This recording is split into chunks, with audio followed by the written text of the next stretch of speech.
we have an environment now, monetarily, asset class movements, and so forth going on that's far greater than what went on in those times. So gold to go to 8,000 would merely be ho-hum. Well, if gold went to 8,000 and silver went to, let's say, 2% of the price of gold, which, by the way, silver's been 2% the price of gold in 21 of the last 50 years. So it's almost routine. Well, if silver were 2% the price of gold and gold were 8,000, silver would be $160. And in bull trends, silver relative to gold often goes to 3+%. It did in the 1980 move and it did in the 2011 move. Well, if you went to 3% and gold were at 8,000, you do the math. The point being that at this point in time, we think it's time to focus on silver and the miners relative to gold. That's a better place to be. After a strong rally on Tuesday evening, the gold market has cooled significantly as it heads into the weekend. Overall market volatility is easing, and renewed strength appears in the US dollar and bond yields. Although gold is seeing some profit-taking and what many analysts describe as a healthy consolidation, few believe that this week's high marks the peak for the year. The recent selling pressure in gold has coincided with a slight easing of global economic fears. MichaelOliver of Momentum Structural Analysis notes that while the latest drop in gold was sharp and dramatic, it is consistent with how gold has been behaving throughout its current rally. The market has experienced quick, severe declines followed by strong rebounds, and this latest move fits neatly into that established pattern. Silver, too, continues to show strength, though the market remains volatile. The $33 level has proven an essential pivot point, as silver pulled back to this price before bouncing higher. Despite the noise and erratic movements, the overall tone in silver remains bullish. According to Oliver, silver is approaching the $34 level again, and a push even slightly above $35 would be a major technical signal.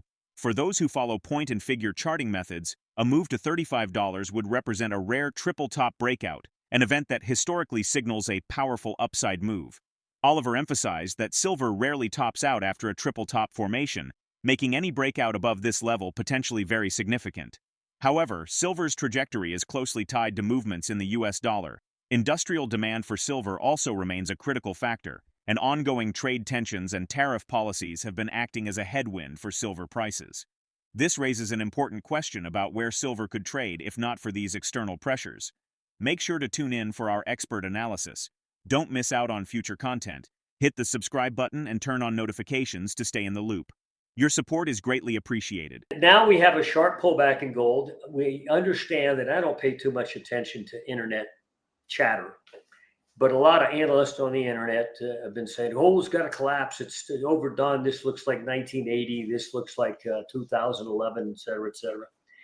And finally, they've been saying that for a couple of weeks, by the way. Finally, it did that. We had a very sharp drop in the last 48 hours. Now we're up today.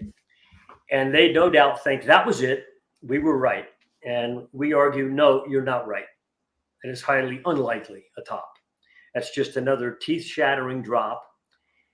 And unlike most of you go back there to 20 back to 2024, 2020. Yeah, go back to 2024. Yeah, right there.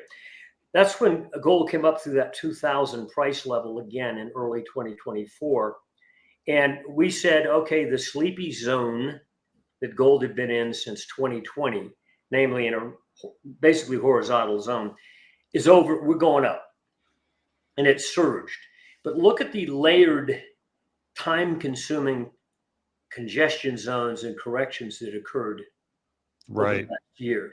Mm-hmm. This one, the last one we had, a couple of weeks ago, a month or so ago, was a very quick one, a huge red bar to the downside. Then we jolted back up, and now another jolt to the downside. But they tend to be quicker and over with quickly. And we don't think this was the top. There's a couple reasons for that.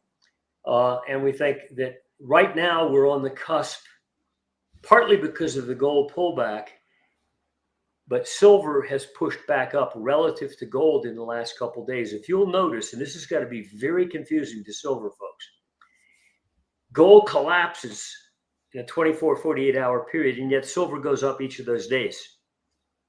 What the heck is going on? And I think what's going on is silver right now has been priced.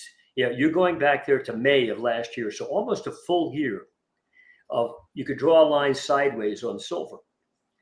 And we've been either side of that $33 high that occurred in May of last year. So we're coming up to May of this year. So it's been 12 months and they've been selling it. And we've had a third sell-off. And this third one really looked real to most people.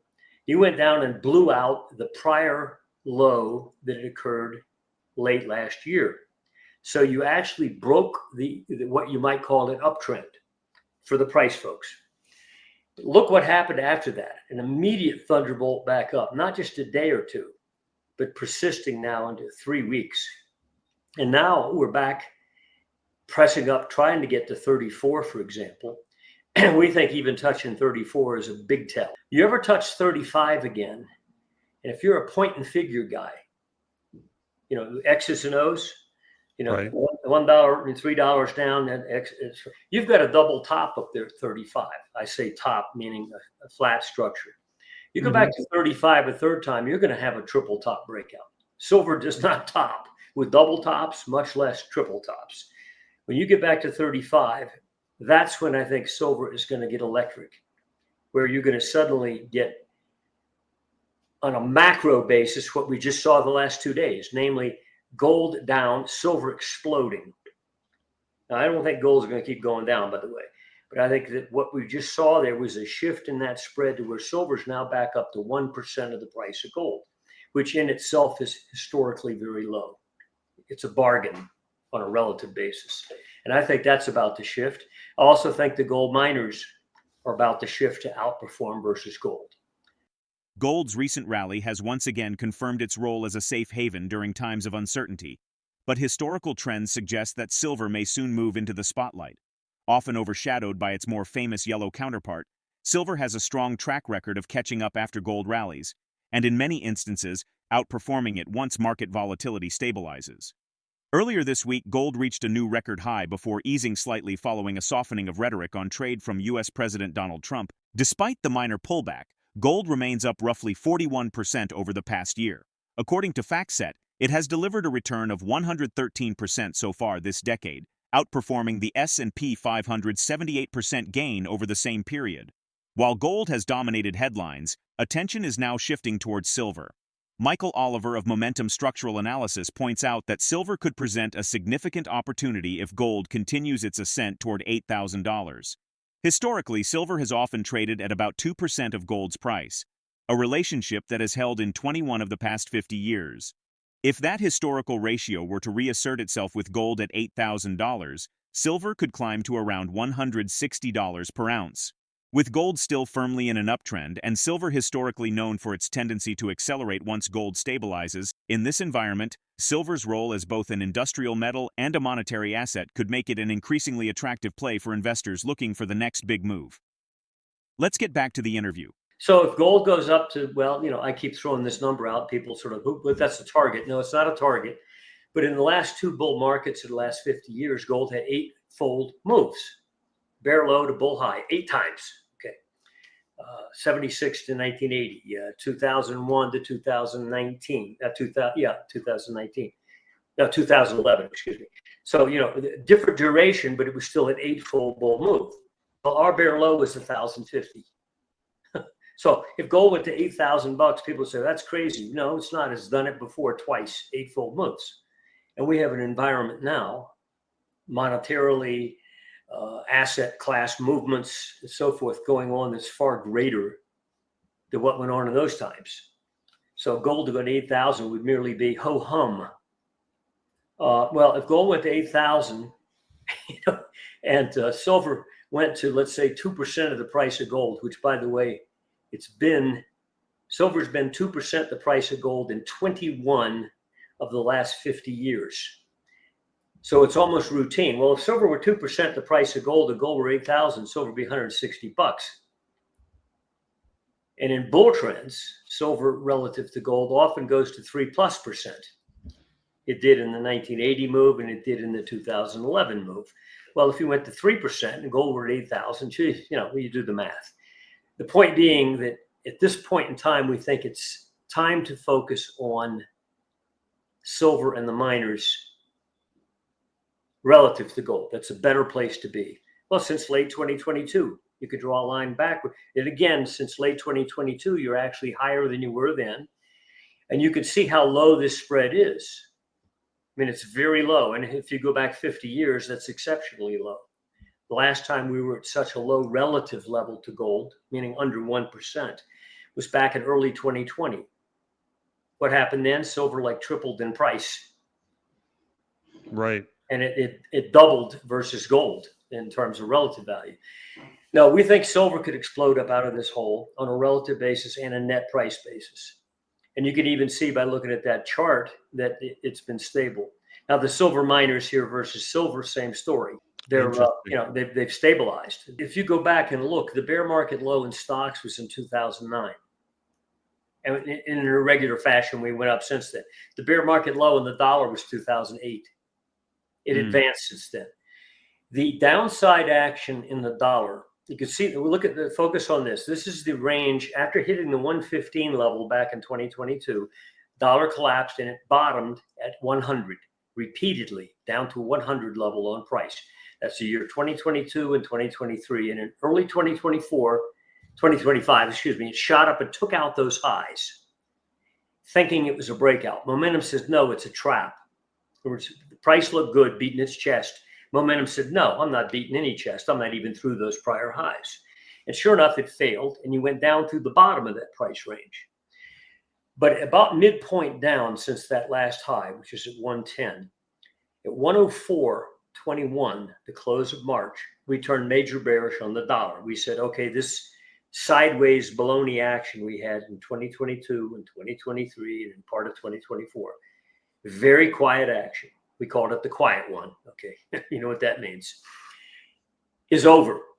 We're now going to have volatility out of the major Forex markets, which has not been the case for a couple of years. There's been volatility elsewhere, but not in the Forex markets. They've been in about, except for that little breakout you saw early this year, they've been in about a 7% range. That's very narrow.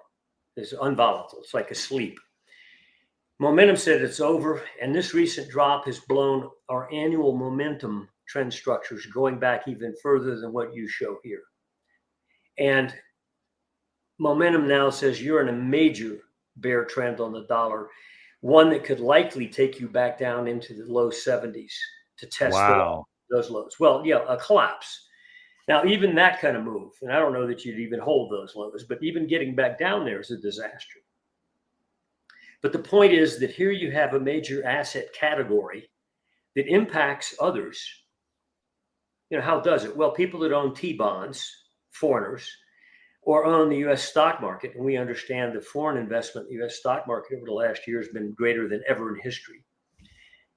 They're not only hit by a dropping S&P, but they're hit by the fact that the dollar just dropped from 110 down under 100. So they're getting gut kicked twice.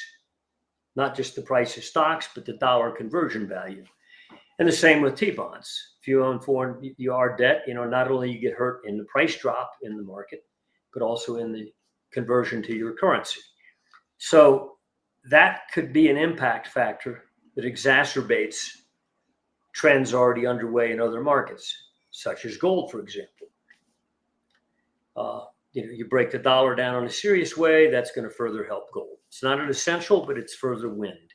Gold remains a core defensive asset as the dust settles after a volatile week, while silver quietly builds momentum for a potential breakout. Market patterns suggest that the structural forces behind the precious metals rally remain intact despite brief setbacks.